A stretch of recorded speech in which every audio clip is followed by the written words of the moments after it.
What's going on, everybody? Welcome back to the show. This is Faraz Siddiqui. I'm going to break down the top waiver wire pickups for the week going into week 6. This is definitely a better week than last week. All right, I think I'm going to go down this list pretty far, and the further we go, you're going to realize these guys are startable. You know what I'm saying? Potentially this week, maybe for a few weeks here. If you were depending on any Packers or Steelers this week with them on bye, which means that you probably weren't banking on any real studs in your lineup for the most part. But those are the two teams on bye going into week 6. After last night, man, Christian Watson playing a full-time role, running around on 85% of dropbacks, 26% target share. That led the team alongside Luke Musgrave, who's also a waiver wire target if you need a tight end this week. Not the top waiver wire tight end, but one of them, okay? But this is a great time to buy Christian Watson, just a side note, especially while he's on bye because fantasy teams won't be using him anyway. They can probably use someone that they can play in week 6. So I think they'll be glad giving up Watson. He didn't have a huge day, right? He didn't have any day where you're like, all right, man, I have to start Christian Watson next week. But the fact that he led the team in target share, he only had a couple catches, but he had that long play. He still got it. That big playability is still there. So going into week 7, I think Christian Watson could potentially show that upside that he showed last year. Okay, but it was good to see all the peripherals there and the production not there, so that you have an opportunity to buy. Okay. By the way, Jacoby Myers, did you guys buy him? Did you buy? Okay, you knew I was high on Jacoby. Had him ranked as my wide receiver 14 going into the week, significantly higher than the consensus. I don't think anyone had Jacoby as a high wide receiver 2 going into the week, but there was a buy low window on him. I recommended to buy him high. You can still buy him high right now because a lot of people might not believe that he can sustain this type of production. But he is the wide receiver 8 in fantasy points per game with Jimmy G as his quarterback. I have a few pieces of devastating news. Okay, Justin Jefferson out for the next 4 weeks at the very least. This isn't good for this team. Okay, the entire offense is served better, obviously, with Jefferson on the field. And, I'm talking fantasy as well. I don't think it's necessarily that much better for Addison, right? Because he's going to get a few more targets. They're going to have a harder time sustaining drives. This offense just isn't going to be putting up as many points. There's definitely going to be more attention on Addison, but at the same time, for fantasy, you got to upgrade him because volume trumps all, right? Because of the fact that, he will likely see a higher target share while Jefferson is out. Addison was the second wide receiver behind Jefferson in target share. KJ Osborn was right there. But Addison was running less routes. And he had a higher target rate per route run according to Fantasy Life utilization. So now it gets bumped up. We should see a bump in target share for Addison. I don't think KJ Osborn is that good. So while I might be ranking Addison as a high wide receiver 3 this week, I'll probably still have Osborn right outside my top 36. I don't think he has the ability to earn a high target share. I think this is where Addison, who has the talent, he has that ability here and that opportunity to earn that high target share. Okay, this is his opportunity right now. TJ Hawkinson already had a 20% target share this season. I can see his route participation move up just a bit. It was at 80%, which is very solid, but I can see that moving up to 85 or 90% while Jefferson's out. I also think that they won't be anywhere close to being as pass-heavy as they were with Jefferson. They were a very pass-heavy team over the first 5 weeks of the season, and now they will probably choose to run the ball more, right? Which should mean more volume for Alexander Mattison. We'll see if Cam Akers continues to close in a little bit as he's done over the last 2 weeks on Mattison's workload, but I think Mattison just got a little bit of an upgrade if there's more volume to go around on the ground and through the air. I have more bad news for you. And I'm sorry, but Achane is going to miss a few games, potentially even go on IR, according to Adam Schefter. He was looking like a league winner, and he still can be when he's back, hopefully, right? But this is terrible news. No one wants to hear this, especially if you have Achane in your fantasy team. Be prepared to be without him for the next few weeks. In the meantime, the Dolphins just activated Jeff Wilson's 21-day practice window coming off the pup, so he's a must pick up this week. He's available on a ton of waiver wires. Raheem Mostert gets a bump, once again, back to the 1A in this backfield.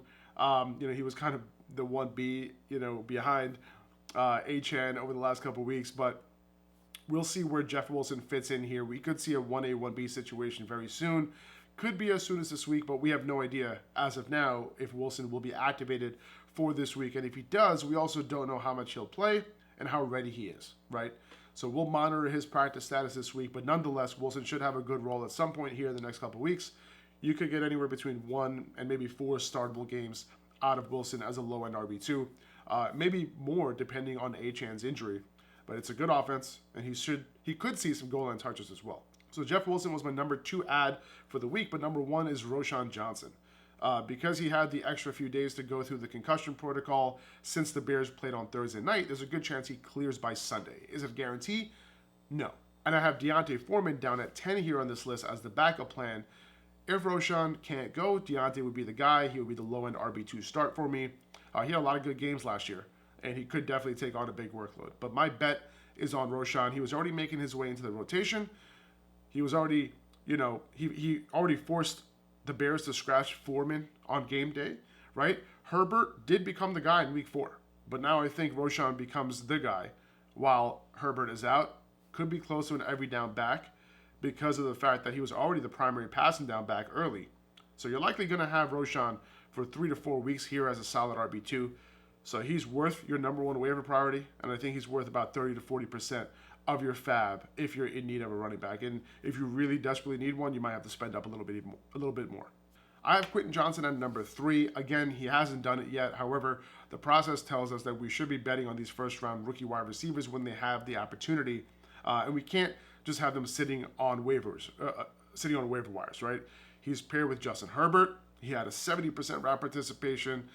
He saw 13% of his targets, but only 33% of them were catchable. Hopefully that goes up. He's being targeted downfield, 18-yard A-dot in week 4. They just had the bye in week 5. That might be critical for Quentin's development, right? The bye week couldn't have come at a better time for him. We could see his route participation jump up significantly going into week 6. I'm being patient with him, okay? Like, I don't need to start him this week unless I'm in a real pinch. He's an upside flex at best this week, but he's really, for me, he's that bench stash that I want to, wait to see what happens and wait to see if he ends up getting those targets and he shows us a little bit more than he showed us so far. Tyjae Spears is at 4. Like we talked about on our takeaways episode yesterday, Spears had 3 top 30 running back finishes in 5 weeks. That would make him a PPR flex play. He's played on more than 50% of snaps. He's seen at least 4 targets in 4 of 5 games now. He went from a 21% rushing share over the first 4 weeks of the season to 37% in week 5. Remember, King Henry's on this team, okay? So he's closing in a little bit. Why? Because he's good, okay? He's good all around. He has speed. He's elusive. He's good in the receiving game. So keep him on your bench, but also he has a few top 30 running back finishes, so you can throw him in your flex in a pinch if you need to any given week, okay? And if the older guy at running back, Derrick Henry, ever gets banged up, you have a league winner on your hands. At 5, we have Josh Downs. He's coming on as a rookie, okay? Somebody, if you've been following my offseason content, my draft content, I had Josh Downs as one of my favorite wide receivers in this draft. Gardner Minshew will be the quarterback for the next 4 weeks at the very least, with Anthony Richardson placed on IR. And with Minshew so far this season, Josh Downs has received a 25% target share, okay? So I can see him developing into a very good slot receiver in the NFL. He's someone that could be a solid PPR flex for you moving forward, or at the very least while Gardner Minshew is the quarterback. At 6, I have Emari Demercado. Okay, he's a running back for the Cardinals, in case you had no idea who he was. But he was the guy who stepped in last week when James Conner left the game early with that knee injury. James Conner will miss time, according to his head coach. Keontae Ingram has that neck injury. We don't know if he'll play this week. He's kind of in and out the lineup. He's also not that good, in my opinion. I think Demercado has more juice. He's also a pretty good receiver out of the backfield. So I think he has a little bit of upside while Conner is out. We don't know how long he'll be out just yet, but that could mean that this is a little bit of a nice opportunity to grab someone like Demercado for cheap on waivers, because it seems like a little bit of an ambiguous situation. And it is somewhat ambiguous, but I think I'd be willing to take a shot on him and even start him as a flex this week. I have Rashee Rice at 7. We called it this week, going into this week. We thought he could have a good game. He had a solid game with the touchdown. Someone, who was a what-the-heck flex going into week 6. He's still not running a ton of routes. In fact, his route participation went down, right? He was running around 50% over the previous 2 weeks, and then it went all the way down to 23%, which is not good at all. Okay, but the silver lining here, targeted on 50% of his routes run, which is absolutely nuts. I wouldn't expect any sort of continuity here with Rice. He's still a bench stash for me unless I'm desperate. At 8, we have Zach Ertz. He keeps getting it done. Okay, Hollywood Brown has a 28% target share this season. Zach Ertz is second on the team with 23%. That mark actually leads all tight ends in the league. Okay, so he should be on waivers, especially in PPR leagues, but him catching that touchdown last week was definitely good to see. Josh Reynolds at 9. We don't know how bad Amon-Ra's injury is. He didn't practice all week last week. I don't think it's out of the question that he misses another week. Some people are a little worried that this could be a sports hernia. Hoping that's not the case, okay? But Reynolds is worth the add simply because he's a solid flex play regardless as of right now, okay? I mentioned D'Onta Foreman. I have him at 10. Jonnu Smith, man, coming into week 5, he was the Falcons' leading receiver. He got it done again, okay? So, his performances over the last few weeks makes him a top 10 tight end play, okay? However, Kyle Pitts got his targets last week, and he still performed. Drake London got his targets last week. Jonnu Smith still did his thing. So it looks like Jonnu Smith is somebody that is being preferred in this offense by Desmond Ridder. Okay, so until further notice, it looks like Jonnu Smith is playable, despite, my hate for this situation. Okay, Rondale Moore at 12 here. I think he's a solid add simply because of the fact that James Conner is going to be out. Rondale Moore plays running back. Okay, he's going to get a few carries out of the backfield in addition to whatever work he's getting in the receiving game. So he gets an upgrade with James Conner out. Okay, so they've shown, that they're willing to use him out of the backfield, which is great. He's had some big plays out of the backfield, so this is a situation where you could throw Rondale Moore in your flex and potentially, get some flex value out of him. Kendre Miller had a really good game this past week in terms of, he had a few flash plays, especially in the receiving game. Alvin Kamara's still the guy. Okay, he didn't get all his rushing work. Kendre Miller didn't get all that rushing work until late in the game. They were up big time in this game, so he kind of closed it out. But those receiving plays that he made were in the first half. Okay, so he's still getting involved here. He is someone who is a stash. He's not necessarily super playable for me unless you're in like a real pinch in a deep league. But he's somebody that, you guys know that I really like. I've been pounding the table a lot for him this offseason. Didn't have quite the start that I thought that he could have, especially with the opportunities that he's had with Jamal Williams out, that sort of thing before Alvin Kamara came back. However, I do think that Kendre Miller, second half of the year, could provide some value potentially. Curtis Samuel, he has been the wide receiver, outside of Terry McLaurin, he's been outproducing these guys, right? Like, it's crazy to me that the target shares are not super, super heavy on Terry McLaurin, Jahan Dotson. Instead, we're seeing Logan Thomas, who, by the way, he is on this list down at 22. You're not going to see him here, but, he is a waiver wire pickup if you need a tight end and these other guys aren't available. But, of course, you got to prioritize those guys over Jahan Dotson and Terry McLaurin, right? It only makes sense. It really doesn't. It really doesn't at all. But Curtis Samuel, we've seen him pop here and there with high target shares. Week 4, he had a high target share. Week 3, not so much, but he still got the production. And he's still being looked at, right, in this offense, in the passing offense. So he's worth a pickup if you need a flex wide receiver to play this week. Robert Woods, keep in mind that Tank Dell is in the concussion protocol, so he might not play in week 6. That would upgrade Robert Woods. But either way, I think Robert Woods is a decent add. We now know that he's kind of like third of the pecking order here between the receivers that they have there. But, if they're going to continue to be a team that trusts C.J. Stroud in the pass game, I think Robert Woods could be a potential low-end wide receiver 3, high-end flex play if Tank Dell were to be out, especially in PPR leagues, or specifically in PPR leagues, I should say. Justice Hill's at 16. He saw 55% of the snaps in week 5. Gus Edwards still led them in rushing attempts, but Justice Hill still looking good. Okay, he had the touchdown this game. He has a little bit more juice. I can see him becoming like the guy in this backfield moving forward. I talked about it already. It was good to see him out-snap Gus Edwards this past week. He's also the primary receiving back as well. So I think Justice Hill could be more involved as the season goes on. A little bit of a low-key ad at running back this week, and you might not have to spend a whole lot, but I think he's a nice little strategic ad to your bench this week. Chuba Hubbard at 17. He's been outplaying Miles Sanders. He's actually having a pretty good season, pretty efficient season as well, considering that the Panthers aren't really a good offense. But Chuba Hubbard is playing well. Miles Sanders is not playing well. He lost a fumble last week. Not good. So Chuba Hubbard could be a flex play for you, an RB3 play for you if you need it. But, not something you can depend on really because this is a bad offense. But, however, he is getting some work. And anytime a running back gets work, especially given the fact that so many running backs are getting hurt right now and not playing, I think Chuba Hubbard could be an option for you.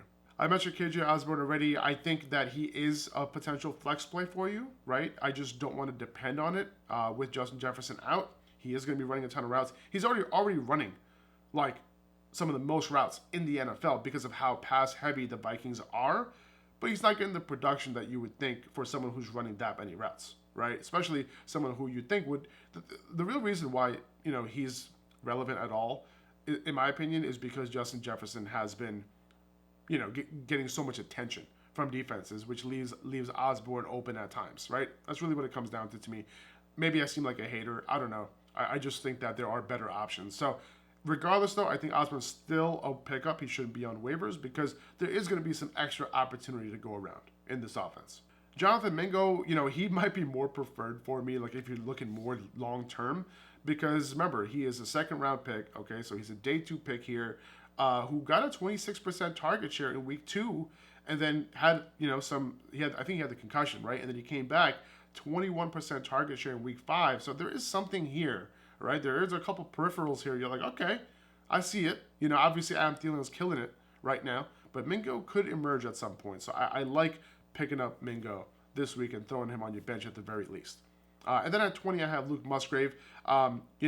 Listen, he tied with Christian Watson with the team for the team lead in targets last night for Green Bay, and he was in the doghouse for a good portion of the game.